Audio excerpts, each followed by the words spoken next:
কারো কাছ থেকে ব্যাংক চেক নেওয়ার সময় 7টি ক্ষেত্রে সতর্ক থাকুন।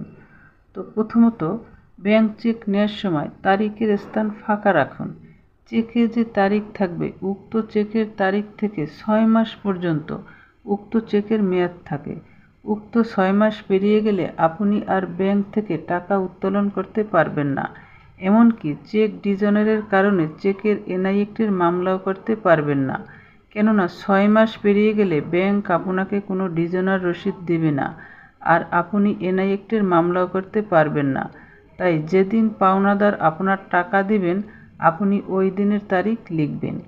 দ্বিতীয়ত, ব্যাংক চেকের পে টু স্থানের জায়গায় অবশ্যই পাওনাদারের নাম লিখতে হবে। তৃতীয়ত, পাওনাদারের নাম লেখার সময় অবশ্যই দেনাদার অর্থাৎ চেকদাতার দ্বারা লিখতে হবে, কারণ চেকদাতা যে কোনো সময় অস্বীকার করতে পারেন। চতুর্থত, ব্যাংক চেকে অবশ্যই চেকের মালিকের নাম উল্লেখ থাকে, তাই চেক নেওয়ার সময় অবশ্যই দেখে নেবেন ওই ব্যক্তি চেকের মালিক কিনা।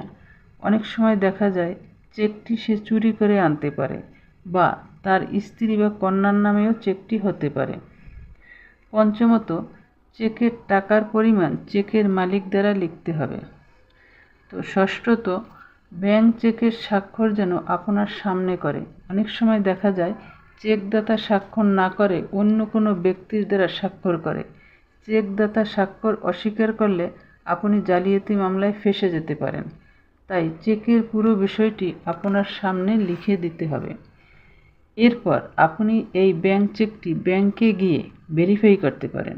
আপনাকে যে চেকটি দিয়েছে সে চেকটির সাথে চেকের নাম্বার ও চেকের অ্যাকাউন্ট নাম্বার ওই ব্যক্তির কিনা জানতে হবে, এবং অ্যাকাউন্ট হোল্ডারে যে সংরক্ষিত স্বাক্ষর থাকে সে স্বাক্ষরের সাথে ওই ব্যক্তির চেকের স্বাক্ষরের মিল আছে কিনা সেটাও জানতে হবে। যদি স্বাক্ষর ও অ্যাকাউন্ট নাম্বারের মিল না থাকে তাহলে চেকটি ভুয়া। আশা করি বুঝতে পারছেন।